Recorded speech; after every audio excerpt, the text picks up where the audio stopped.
नमस्कार, स्वदेश एजेंडा देख रहे हैं आप। मैं हूं आपके साथ राखी।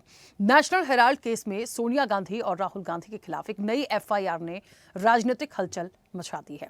दिल्ली पुलिस की आर्थिक अपराध शाखा यानी ईओडब्ल्यू ने कांग्रेस की वरिष्ठ नेता सोनिया गांधी और उनके बेटे राहुल गांधी के खिलाफ नई एफआईआर दर्ज की है।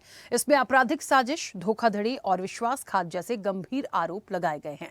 ईडी ने 9 अप्रैल 2025 को सोनिया गांधी, राहुल गांधी, सुमन दुबे, सैम पित्रोदा और डोटेक्स के प्रमोटर के खिलाफ national Herald associate generals private limited यानी एजेएल से जुड़े कथित मनी लॉन्ड्रिंग मामले में एक चार्जशीट दायर की थी, जिसको लेकर एक बार फिर नई एफआईआर दर्ज की गई है और इसको लेकर सवाल खड़े हो रहे हैं। एक अहम बात यह भी है कि संसद का शीतकालीन सत्र शुरू हुआ है। विपक्ष के बाद सत्ता पक्ष को घेरने के बड़े मुद्दे हैं, लेकिन उसके पहले ही इस एफआईआर ने सोनिया गांधी और राहुल गांधी के साथ विपक्ष की मुश्किलें बढ़ाई हैं, क्योंकि कहीं ना कहीं एक दबाव बनाने की कोशिश भी नजर आती है। ऐसे में आगे क्या, विस्तार से करेंगे चर्चा। उससे पहले देखिए ये रिपोर्ट।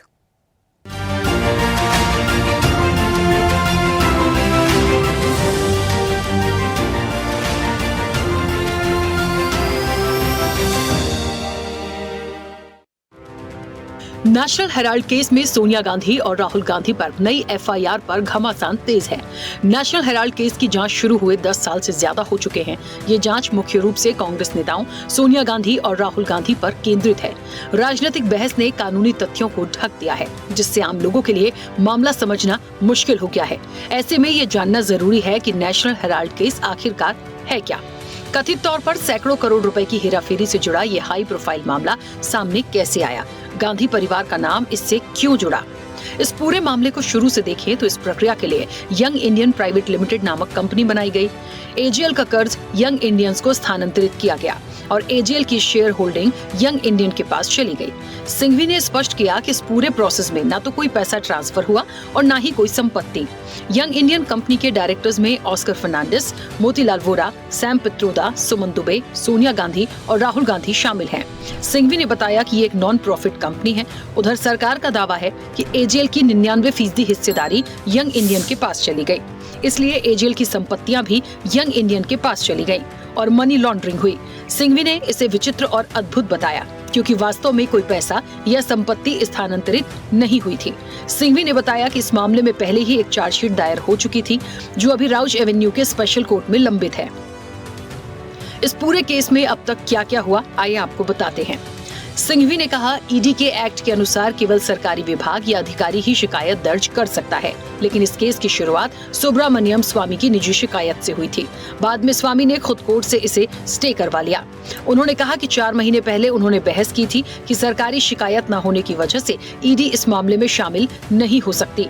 उन्होंने आरोप लगाया कि नई एफआईआर इसी कमी को ठीक करने के लिए बनाई गई है। कांग्रेस नेता ने कहा कि केंद्र की रणनीति विपक्ष को थकाना, झूठ को सजाना और एजेंसियों को प्रभावित करना है। इस पूरे मामले में न कोई पैसे ट्रांसफर हुए, न धोखाधड़ी हुई और न कोई लाभ कमाया गया। फिर भी केंद्र मनी लॉन्ड्रिंग का मुद्दा बना रही है।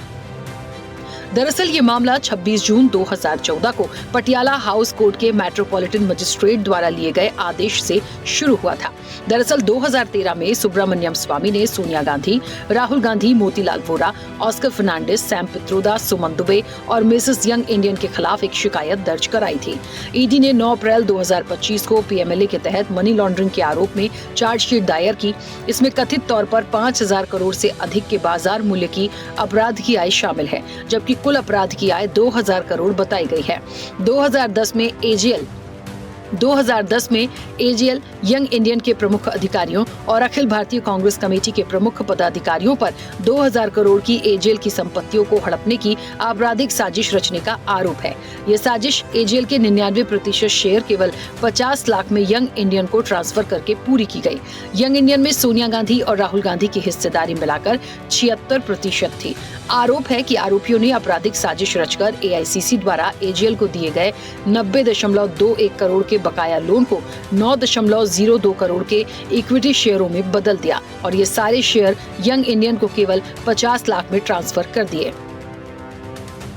उधर गांधी परिवार ने पटियाला हाउस कोर्ट के आदेश को दिल्ली उच्च न्यायालय और सुप्रीम कोर्ट दोनों में चुनौती दी, लेकिन अदालतों ने कोई राहत नहीं दी, क्योंकि ये मामला हजारों करोड़ की एजेएल की संपत्तियों और शेयरों के रूप में अपराध की आय बनाने, कब्जे और उपयोग से संबंधित है। इसलिए 752 करोड़ मूल्य की एजेएल की संपत्तियों को सुरक्षित करने के लिए ईडी ने 20 नवंबर 2023 को अटैच करने का आदेश जारी किया था, जिसकी निर्णायक प्राधिकारी ने पुष्टि कर दी है। इस पूरे मामले को लेकर कांग्रेस ने सोमवार को दिल्ली के विजय चौक पर प्रेस कॉन्फ्रेंस की। इस दौरान एआईसीसी लॉ, ह्यूमन राइट्स और आरटीआई विभाग के चेयरमैन अभिषेक मनु सिंघवी ने केंद्र सरकार पर गंभीर आरोप लगाए। उन्होंने कहा कि केंद्र सरकार विपक्ष को डराने और जनता का ध्यान भटकाने की राजनीति कर रही है। सिंघवी ने कहा, सरकार देश की बिगड़ती अर्थव्यवस्था, बढ़ती बेरोजगारी, फैलती नफरत, असफल विदेश नीति और अमेरिका चीन जैसी वैश्विक चुनौतियों से ध्यान हटाने के लिए नेशनल हेराल्ड मामले को हवा दे रही है। उन्होंने तंज कसा कि ईडी और भाजपा को नोबेल पुरस्कार मिलना चाहिए कि कैसे बिना अपराध के मनी लॉन्ड्रिंग का मामला बनाया जा सकता है। इस पूरी घटना के बाद राजनीतिक हलकों में भी बयानबाजी का दौर तेजी से चला। ये एक अजूबा है, वन ट्रिक वंडर है, जहां बिना एक पैसे के स्थानांतरण हुए, जहां 1 मिलीमीटर तक किसी ने कोई फायदा नहीं उठाया, वहां एक मनी लॉन्ड्रिंग का ऑफेंस बनाया जा रहा है। नेशनल हेराल्ड के विषय में कि कंप्लेंट एक सिर्फ प्राइवेट थी, सरकारी कोई कंप्लेंट थी नहीं कभी नेशनल हेराल्ड, और वो कंप्लेंट भी सुब्रमण्यम स्वामी ने स्टे करवा रखी। तो मैंने दलील ये की थी करीब 4 महीने पहले कि जब कोई सरकारी कंप्लेंट नहीं है तो ईडी आ ही नहीं सकती। बीजेपी की राजनीति है, विपक्ष को थकाओ, झूठ को सजाओ और एजेंसियों को नचाओ। बीजेपी का नया नारा है, न सबूत न तर्क, सिर्फ टारगेट, और टारगेट हम जानते हैं कौन है। राहुल गांधी, सोनिया गांधी के नेतृत्व में कांग्रेस की नेशनल हेराल्ड पर बौखलाहट।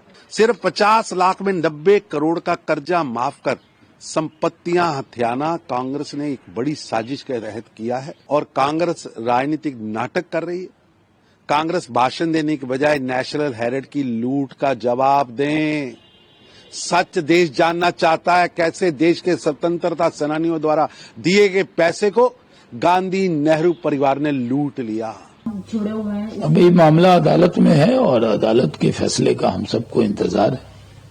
पूरा देश जानता है कि नेशनल हेराल्ड केस में किस तरह से करप्शन हुआ है, और क्योंकि मामला ये सब जुडिस है, अदालत में है, और अदालत का जो निर्णय आएगा उसका सबको इंतजार है। देखिए, ये तो प्रक्रिया का हिस्सा है। कानूनी जो बातें होती है सभी के लिए लागू होती है। अगर उनके बारे में कोई बात ईडी या पुलिस के पास कोई जानकारी है तो वो अपने तरीके से कार्रवाई करेंगी। पॉलिटिकल विच हंट नहीं है। एफआईआर जो दर्ज हुआ है वहां क्रिमिनल कंस्पिरेसी था एसोसिएटेड जर्नल्स लिमिटेड के प्रति। जो नेशनल हेराल्ड न्यूज़पेपर के एसेट्स हैं वो ऑलमोस्ट 2000 करोड़ है, तो ये कोई छोटा अमाउंट नहीं है।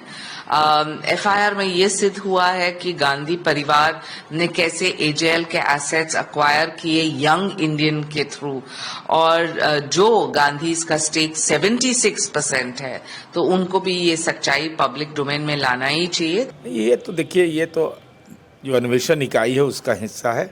अगर इसमें कोई आर्थिक गड़बड़ियां की गई है तो जांच का अधिकार है, और इस संबंध में पक्षकार को भी अपनी बात कहने का अधिकार है। भाई, ये सब जुडिस मामला है, मैं कुछ नहीं कहूँगा, लेकिन ये बात सच है कि काफ़ी कुछ ऐसे हैं जो केसेस पॉलिटिकली मोटिवेटेड हैं। कांग्रेस पार्टी के नेताओं की छवि को, उनके स्टैचर को मतलब बेवजह धूमिल करने की कोशिश की जा रही है, और अब से सालों से हो रहा है कि न्यायालय में हमको पूरा भरोसा है और न्याय होगा। ये बहुत सालों से बीजेपी कोशिश कर रही है, लेकिन जनता इसका करारा जवाब दिया। देखिए साहब, ये बिल्कुल ही फर्जी केस है।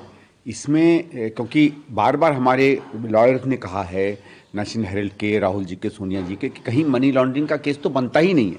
और दूसरा, ये तो नॉट फॉर प्रॉफिट ऑर्गेनाइजेशन है, इसमें प्रॉफिट कहाँ से आ जाता है? इतनी तमाम संस्थाएं हैं, क्या सरकार को या ईडी को ये सिंपल चीज़ें नहीं समझ में आती हैं? तो ये पॉलिटिकली मोटिवेटेड केस है, और मुझे नहीं लगता इसमें कोई भी आधार है किसी तरह के केस का। उस समय भी नेशनल हेराल्ड पे भी ईस्ट इंडिया कंपनी जुल्म करती थी। इसको चलाने वाले पंडित जवाहरलाल नेहरू और कांग्रेस के जो लोग थे उन पे जुल्म होते थे। आज कहानी बदल गई। फिर ईस्ट इंडिया कंपनी का रूप धारण करके मोदी अमित शाह की सरकार आई है। उनको चलाने वालों पे झूठे, बेबुनियाद, मक्कारी से भरे आरोप लगाए जा रहे हैं। यही कहानी है नेशनल हेराल्ड पे जो सोनिया गांधी और राहुल गांधी के मुकदमा है। जितनी भी एजेंसीज केंद्र सरकार की हैं, चाहे ईडी है, चाहे सीबीआई है, चाहे और एजेंसीज हैं, वो सिर्फ और सिर्फ विपक्षी दलों के पीछे लगी हुई हैं। क्यों लगी हुई हैं? ताकि ये पुलिस थाने जाते रहें, ये ईडी की पूछताछ में जाते रहें, ये कोर्ट की पेशियां भुगतते रहें, ये वकीलों के चक्कर लगाते रहें और इसी चीज़ में व्यस्त रहें। इनके खिलाफ जो है आवाज़ ना उठा सकें। तो ये तो चल ही रहा है और पूरे देश में चल रहा है और हमारे साथ भी चल रहा है। बस आग्रह ये कर सकता हूं कि एक न एक दिन ये जो पूरा वेंडेटा का निजाम है, जो दिल्ली से लेके अलग अलग राज्यों से होता हुआ बिहार तक भी पहुंचता है, इस पे विराम लगना चाहिए। अन्यथा अगर विराम नहीं लगता है तो कल कौन इसकी जद में आएगा? जब पहिया घूमेगा तो मुश्किल होगी। मैं समझता हूं उसी संदर्भ में हम सबको इंतजार करना चाहिए। आज नेशनल हेराल्ड के ऊपर चाहे ईडी की केसेस हों, चाहे सीबीआई की जांच हो, और अब मामला कोर्ट तक पहुंचा है। हमें पूरी उम्मीद है कि नेशनल हेराल्ड के मामले में सच्चाई की जीत होगी, सत्यमेव जयते होगा। और ये जो सरकार 70,000 करोड़ के घोटालेबाज बताती थी, उनको बगल में मंत्री बनाती है और नेशनल हेराल्ड जैसे एक सामाजिक और सांस्कृतिक पत्रकारिता को जेल में डालने का काम करती है। तो आप देख लीजिए इस सरकार के दोहरे चरित्र को आप देख लीजिए। बहरहाल जो बात सामने आ रही है उसमें नेशनल हेराल्ड की parent company associate journals limited यानी एजेएल एक पुरानी और आदर्शों पर आधारित कंपनी है। ब्रिटिश शासनकाल में भी एजेएल अंग्रेजों के खिलाफ खड़ी रही। आदर्शवाद पर स्थापित संस्थाएं हमेशा आर्थिक रूप से सफल नहीं होती और एजेएल के साथ भी यही हुआ। कांग्रेस ने इस कंपनी को मजबूती देने के लिए अलग अलग समय पर एजेएल को कर्ज दिया जो कुल 90 करोड़ रुपए तक पहुंच गया। कंपनी को कर्ज मुक्त और मजबूत बनाने के लिए एजेएल के कर्ज को हिस्सेदारी में बदलने का फैसला किया गया, जैसा कि देश की अन्य कंपनियों में भी होता है। अब इन तर्कों के बावजूद सोनिया राहुल पर शिकंजा कसा है। उधर संसद में शीतकालीन सत्र के लिए भी राहुल और सोनिया की भूमिका अहम है। ऐसे में इस दबाव से कांग्रेस कैसे निकल पाएगी, ये एक बड़ा सवाल है। चैनल हेड आरपी श्रीवास्तव के साथ एग्जीक्यूटिव एडिटर राखी वर्मा की रिपोर्ट।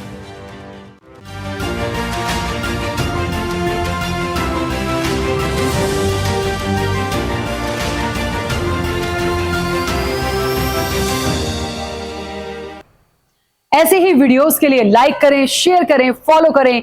YouTube पर जाकर सब्सक्राइब कर बेल आइकन दबाना ना भूलें और ताजा अपडेट्स के लिए swedeshlive.com पर जरूर जाएं।